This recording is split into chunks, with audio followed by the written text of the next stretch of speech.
Welcome to the Nonprofit Hero Factory, a weekly live video broadcast and podcast where we'll be helping nonprofit leaders and innovators create more heroes for their cause and a better world for all of us. Da-ding. Hi, everybody. Welcome to a special episode of the Nonprofit Hero Factory.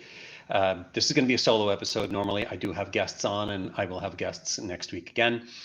But today, I wanted to take a few minutes and give you a short episode talking about something that's really important to me, and I think to millions of other people in the world right now. And that is the injustices going on and what nonprofits can and I believe should be doing to help address around the issues that are going on out there. Literally dozens, if not hundreds of other issues. Has a smartphone, is capable of starting a broadcast, of sharing a video, and of sparking a movement like the one on the streets of the United States and around the world today. Story is, as I always say, the most powerful agent for change and for inspiring action. Too many of us watched the video of what happened to George Floyd. Someone happened to shoot that video. Someone happened to be nearby and was able to capture what was happening there and share it with the world. Based on that, people were emotionally connected to what was happening, regardless, hopefully, regardless of your race, your beliefs. Seeing another human being suffer like that needlessly, unjustly, has to spark some sort of emotion within you. It could be rage, it could be empathy, it's likely both, but it has to actually affect you. That is part of the human condition, that is part of our DNA. We evolved with storytelling, we evolved with the ability to connect to others through story. And now technology exists, whether it's video recording technology or social media that allows those video recordings to spread like wildfire throughout our society. The technology exists today where we can actually do more than just witness and document, but we can actually push and inspire action that must lead to change. I'm sorry if I'm sounding soapboxy today. I obviously feel strongly about this, and I hope most of you out there do too. I want to take a few minutes and mention some of the different tools that are out there, and I have highlighted a lot of these on the blog that you can find on my website.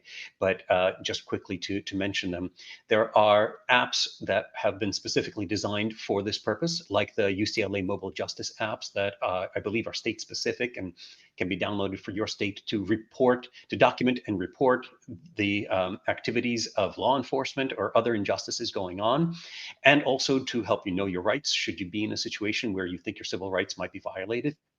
Then there are private and secure messaging apps like WhatsApp and Signal that encrypt your communications so that you don't have to worry about government reprisal or anyone's reprisal in terms of what you are talking to your fellow citizens, your communities about. There is the app Citizen, which is used for listening into 911 official alerts and reports, but also to contribute to those feeds, to be able to document and say, hey, there's a fire going on, or there's an injustice going on, and the police need to pay attention to this, and others in our community need to pay attention to this, and maybe come out and help and support and help us fix the issue if it's something that can be fixed in the moment, or just get enough attention that more people actually care and do something about it. TikTok, is a very powerful social media tool. It can be completely frivolous. It can be all about, the latest jokes or dance videos, but it is also a great way to share content with a younger generation. And one of the advantages of TikTok is, unlike the algorithms on Facebook and Instagram, on TikTok, you can discover new videos much more readily, not just ones that your friends have shared. So it's a great way to help new people discover things that you want them to see, because it is all video based. With that, Facebook and Facebook Messenger are still incredibly powerful. Whether you want to go live on Facebook with a interview with one of your volunteers who has seen something, or someone who is a victim of something, or just your organization, how you're going to step up or are stepping up and making change. Or if it's Facebook Messenger, where you can message a whole lot of your supporters, or person to person, peer to peer messaging.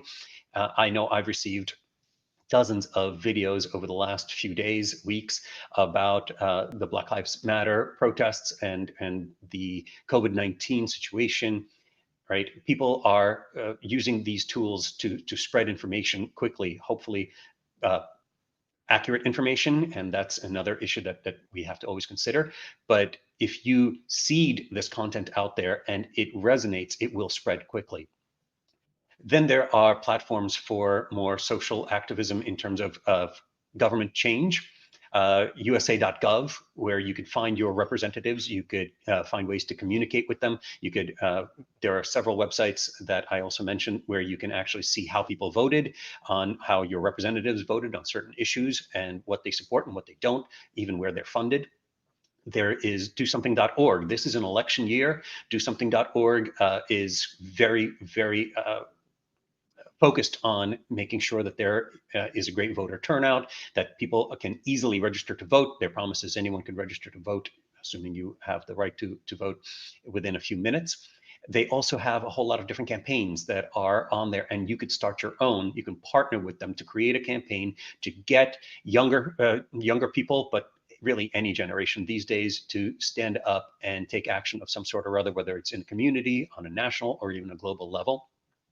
Change.org is probably the most popular and famous petition site. There are several others where you can start a petition, you can find petitions to sign, and when there are enough petitions signed, it gets forwarded to the appropriate representative in government, whether it be on a local or national level. We the People is the White House's site for petitions. I think the URL might even be petitions.whitehouse.gov, but you could just go to We the People and it'll take you there. And that is a direct form of communication where if you have over 100,000 signatures within a certain amount of time, I think it's 30 or 60 days, 30 days, I think, the government promises to respond in one way or another to your petition. How far that'll take you, your mileage may vary, but at least people will see that these petitions are out there, that the government is forced to acknowledge the desires of the population. Then, of course, there are crowdfunding sites like GoFundMe and many other, Indiegogo, many other sites where a nonprofit, a charity can go on and start a movement in terms of attention and fundraising. The difference between a crowdfunding campaign and a regular donation page is that when you're launching a campaign, you're activating an entire community and you're trying to get them to also spread peer to peer the importance of the mission that you're trying to achieve in that particular moment.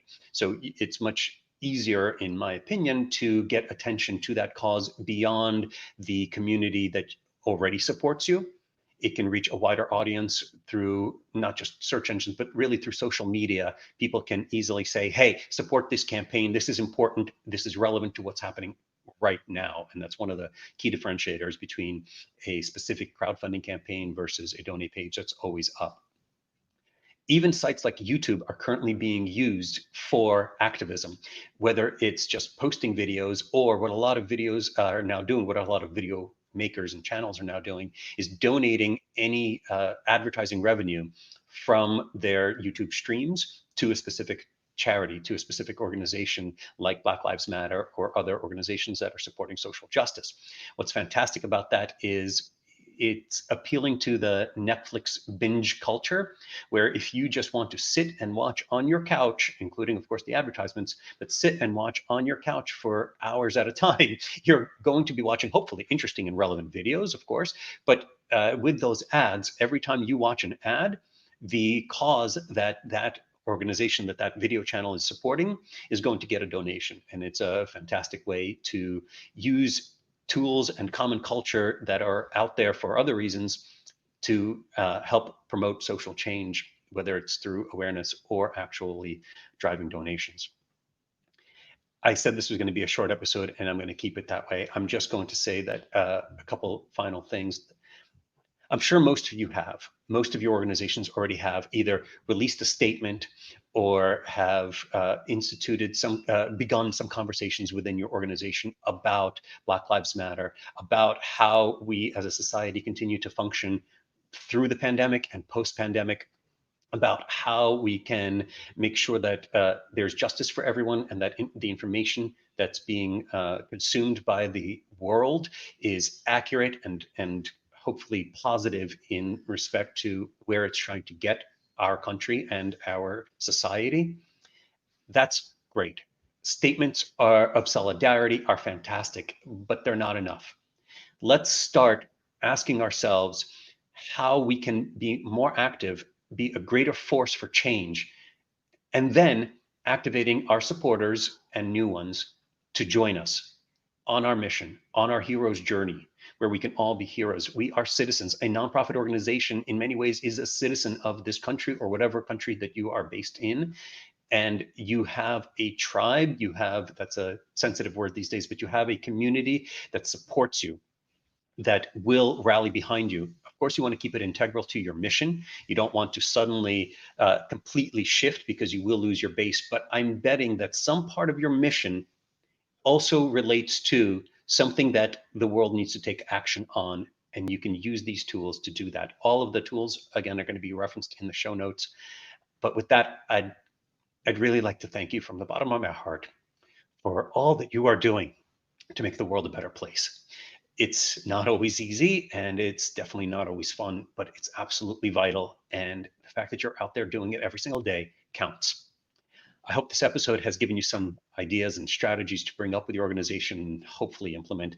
Um, all of the links and everything is going to be in the show notes, along with this video, the audio and transcripts of the episode.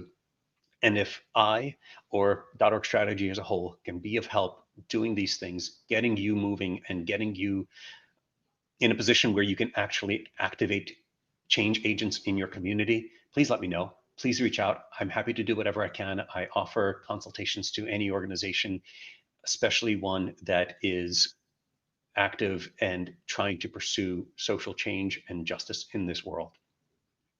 With that, thank you all for watching and listening to this special and important, I believe, episode of the Nonprofit Hero Factory. Please be sure to subscribe to this show on YouTube, watch us on Facebook, join us there, follow us on your favorite social media platforms, and subscribe and follow us on your favorite podcast platforms.